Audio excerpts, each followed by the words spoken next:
Welcome back to another episode of A Chat with Them. On today's episode, we'll be talking about Christian women in business because there's a moving trend that women shouldn't work because their husband says so or because he has a well-paying job. But the question now is, why should it be the woman who shouldn't work and the man should?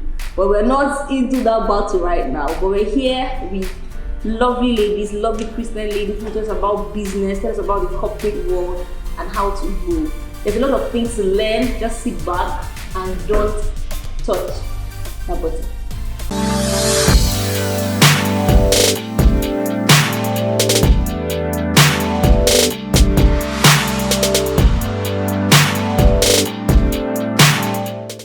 Alright, welcome back. We're here and I'm with Badu, Grace, Tosin. Welcome to A Chat with Them. Thank you. Okay, can we just introduce ourselves a bit? My name is Badu Monodi. I'm a social worker. I'm a Christian woman. That's it. Okay. My name is Mrs. Engineer Mrs. Lisa. I'm an electrical engineer. I'm equally an entrepreneur. Thank you. Okay, my name is Tosin Paul. Okay, I work in the oil sector. Then I'm also an entrepreneur. Yeah. All right. So there has been a moving trend, like I said in the introduction. There has been a trend that women do not work, especially married women, that they should sit in the house and take care of the home and build a home. What do you have to say about that? Is that a good notion? Is it? We know it's actually been there for a long time. Most of our parents didn't have to work, our mothers especially, because our fathers were doing well. So do you think at this stage in life and at this time it should be something that should continue? Okay, we grew up to see that at some point in our lives where we'll see that especially in a home where the man is really doing well, and then you find out that the man will say, oh, my wife don't do anything, you have to sit at home, take care of the kids. And I've actually seen, even in this day and time, where I've seen a man where he usually pays his wife. He will tell the wife, you're not doing anything. So he pays her? Yes, I'm going to be paying you every month. Just take care of my kids, that's all I want.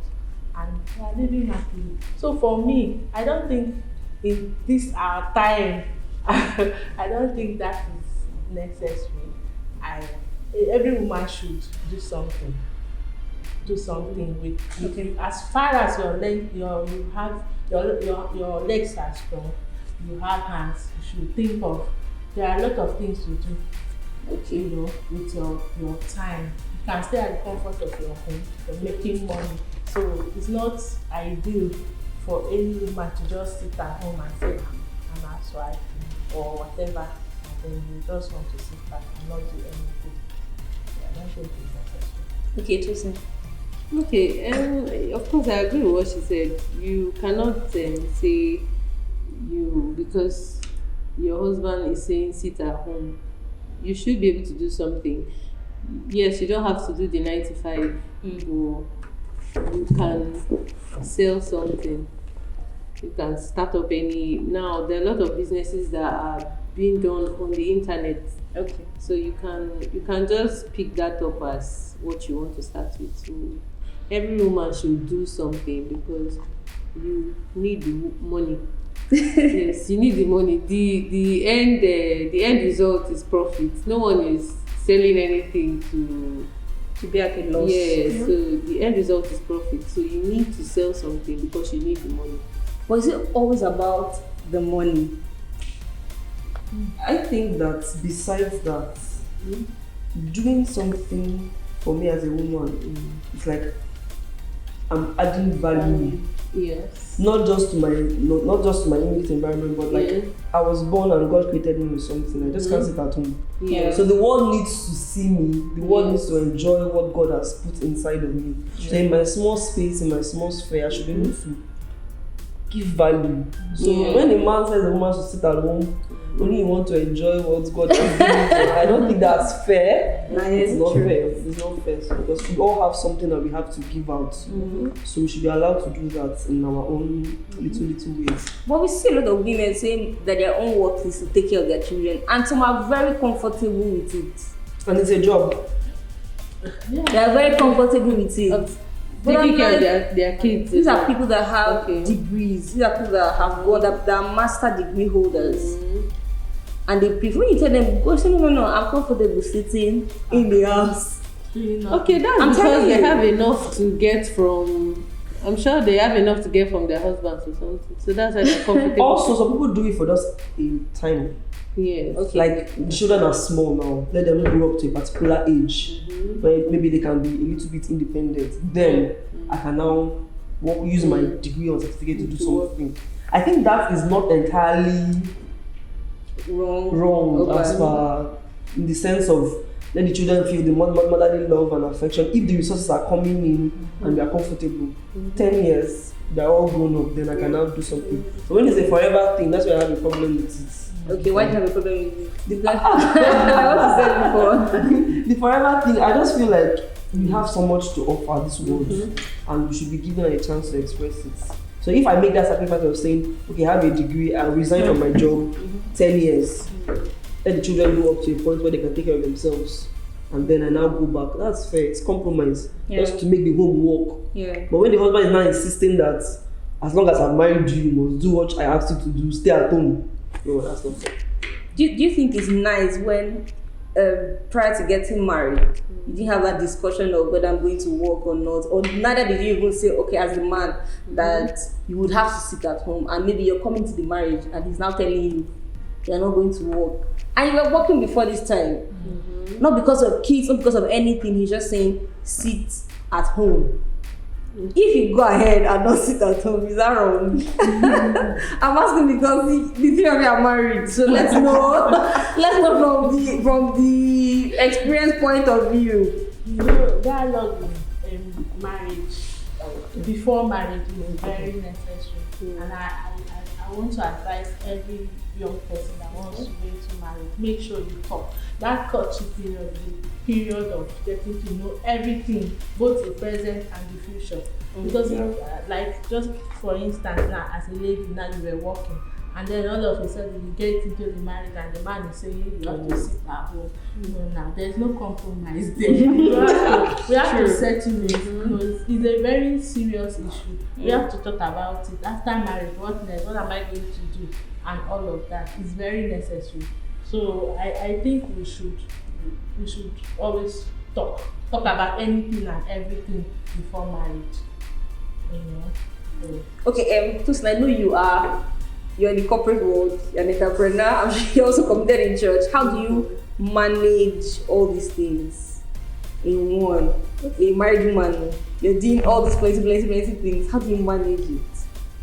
Okay, I don't even plenty. I think the truth is one will suffer. I will not say everything is going on, smoothly and it's going on. And fine. that's I'm not a machine. That's a genuine answer, because the truth is a lot of people say that they are doing everything and no one is suffering. But the truth is something something is actually suffering. Either your health is suffering or something else is suffering somewhere. No, even as touching the business, like, okay, if I want to talk about my work, sometimes I can be very distracted at work.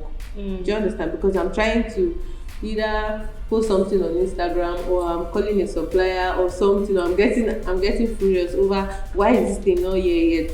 Do you understand? So my work is suffering at that point. Then sometimes I'm overworked for the day. So I can't even go to church. Do you understand? Because I'm like, I beg, I'll not go to church for Tuesday service again. I'm tired. So because of that, is it that something is suffering? Like me, I'm in the choir. Do you understand? So most times I rule out my Monday rehearsals because I cannot kill myself. So for this to work, I have to let one has to. So, but it depends on the time frame too. You can't go on like that forever. Just True. So probably except when I now decide to have, but even when you have someone working for you, it's still the same thing. One still suffers. So you just try to do your best. But one thing I just advise is when you have passion for what you do, you can always try to give your best to everything. So if I still have passion to sing in church, I must make sure that I must give out at least one day to sing in church. Yeah, so that's it. So how do you? Okay, I know you're also an entrepreneur. You're an engineer. Just you. Okay. So how did you start your business? I'm going to go to everybody because I know I really want to find out how did you start that business. You know that you're working, you have kids to take care of. How did you start? Okay. It's very funny the way I started. You know, most times I see people and they complain, I don't have capital to start up a business, and I look at them, I laugh because the way the whole idea of what I'm doing started, this everything is amazing because it was just I didn't bargain for it, I didn't plan it. What happened? I went to visit. Okay, I saw on somebody's status, you know, she posted every morning. You see that posting of things on WhatsApp status, Facebook status, people tend to neglect it, but you know, most times you post it will look like people are not seeing what they are seeing. So I saw an item I wanted. I called the lady, is this item available? She said yes.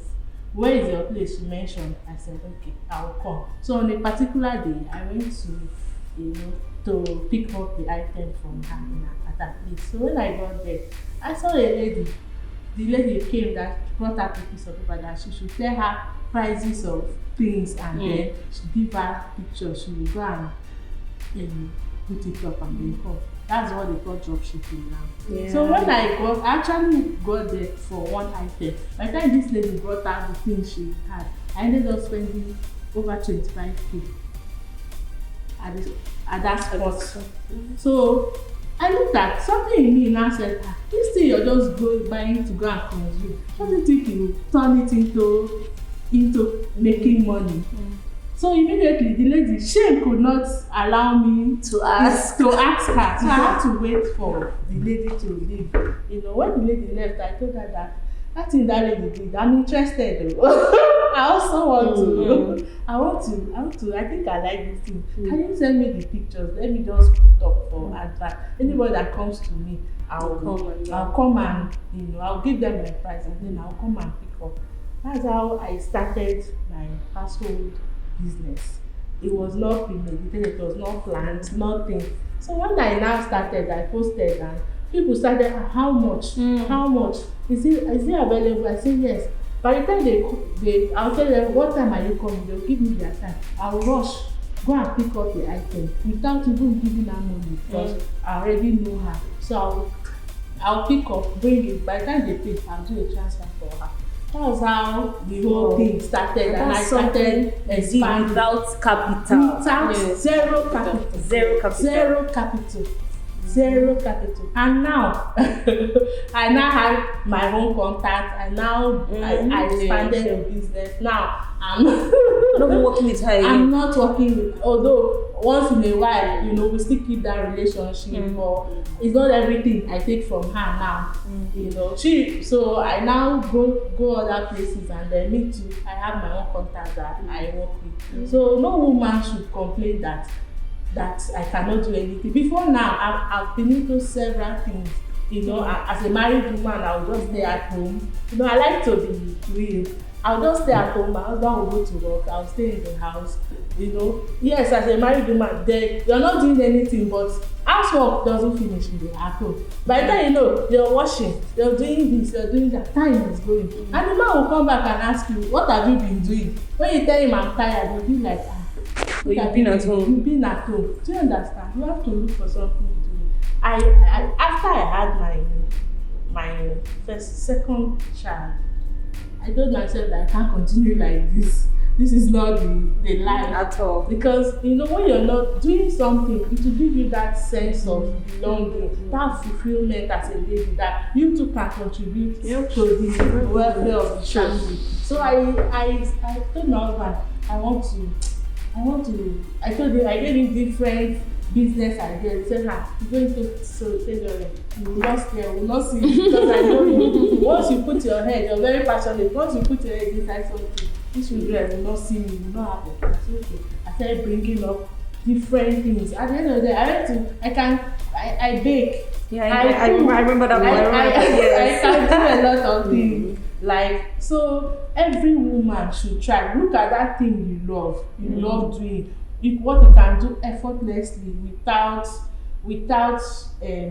stress, and just go for it. It might not require money. You understand? Just like now, there are a lot of businesses online that one can just venture into. All you need is just, as long as you're using a smartphone. With a smartphone, you can do anything. Just put up the picture. People will ask you, how much is it? You put up your price and tell them. By the time 10 persons ask you, 3 persons will come and buy. So everybody should do something. Yeah. So that at the end of the day, when the man is talking, you too, when he comes and say, I bought this, so he will be happy. True. That same man that is telling you, don't do anything, he will be happy that, he's not around, but you're able to do 1 or 2 things at home, take care of 30 things. He will be happy.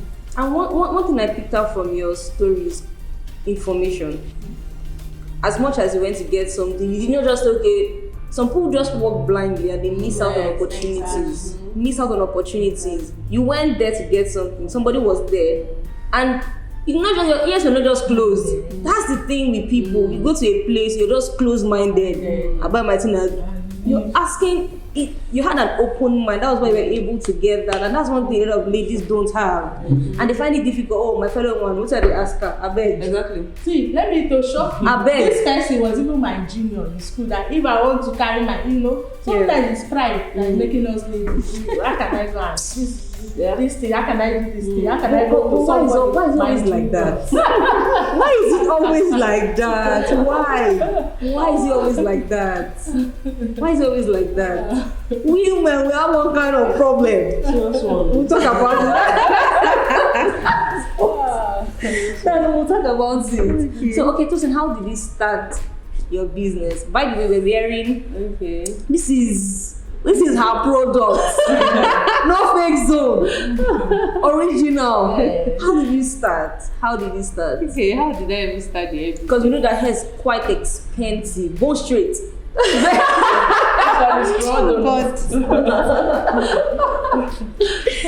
expensive. Quite expensive. So how did you start? Okay, how did I start? Okay, I wanted to buy hair. You know how Christmas is coming and every woman wants to look good. Like, I want to buy hair. So I was already checking out Instagram to buy hair and all that.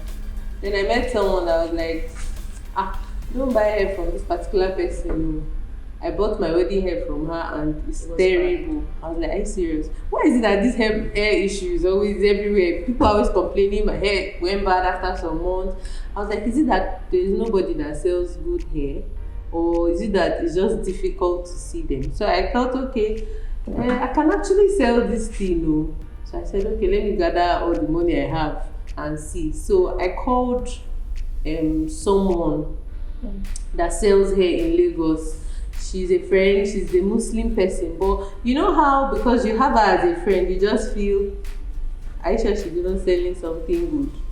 I would prefer to go to Instagram and see the fine ones and go and buy and come and show off too. But when I called her, she now said, when she was giving me her prices, they were really high. I was like, she said, but you see, you want to sell, she now told me something. She said, if you want to sell a good hair or good hairs, it sells you. You're not the one that will even sell your hair. If you sell a good hair, it will sell you. As in, your hair will sell for you. Because it will just speak for you wherever. You don't need to bother yourself. And I said, okay.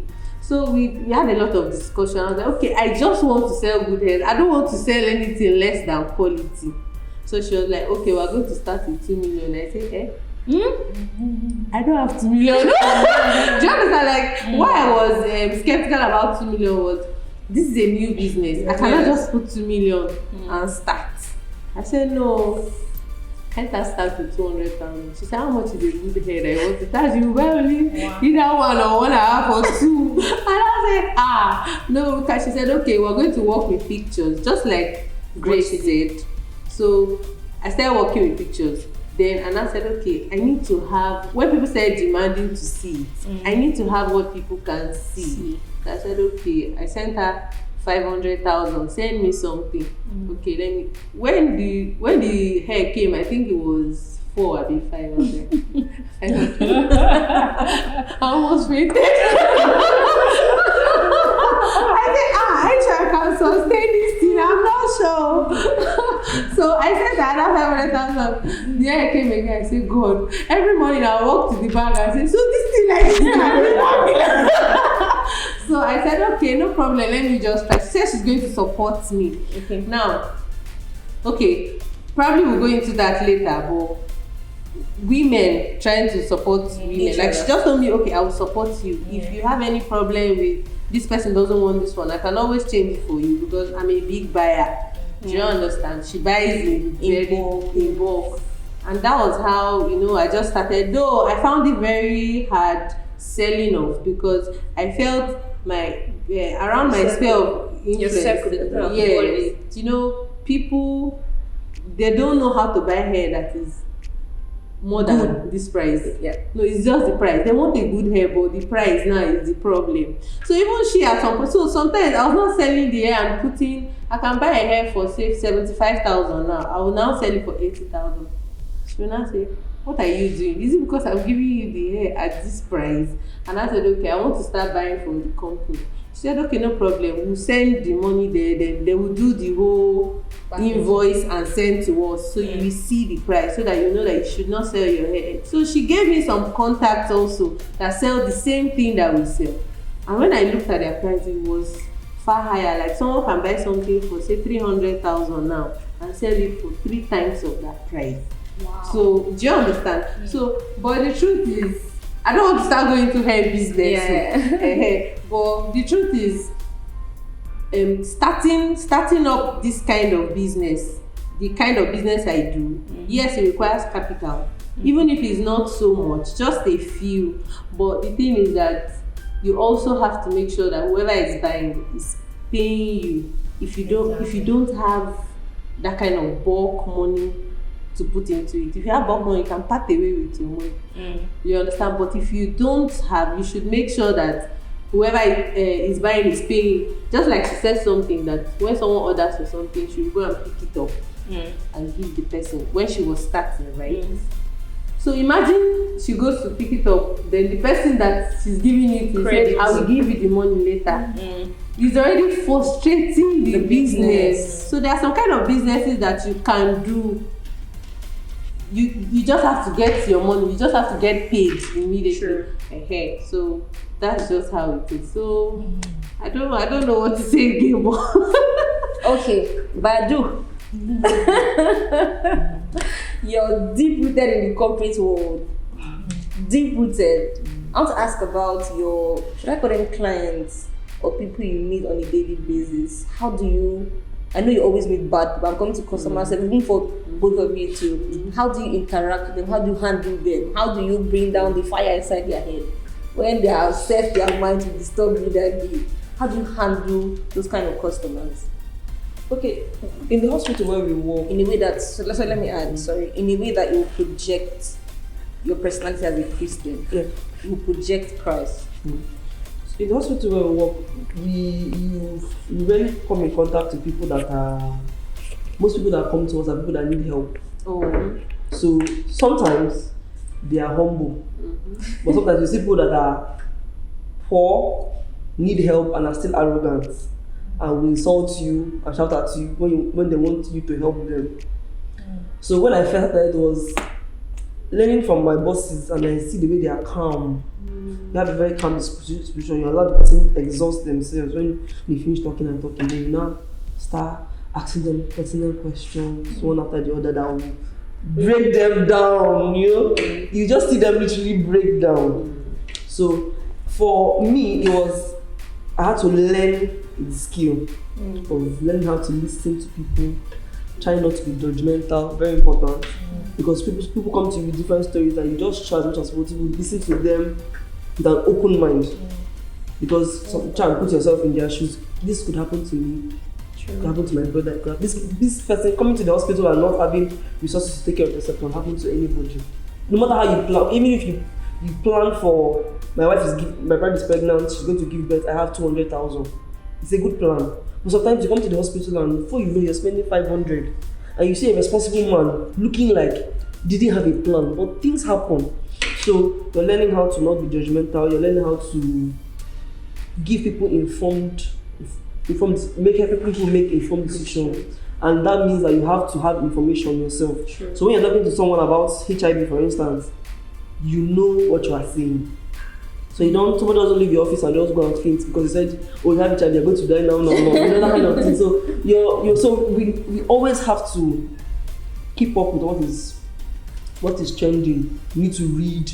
We need to we go on trainings to know what is happening today, what are the new trends, what are the new things that are happening. So when anybody comes to the social welfare office in the hospital and you have a problem, we might not have money to give you, but when you talk to us, we go back feeling better than you came.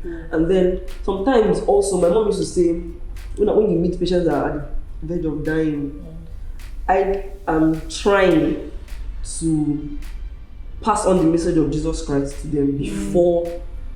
Because you just see some people that you know that this person will not make it. Accident and emergency. So my mom was talking to me, and when I tell her this, she said, try and be preaching to them before they die.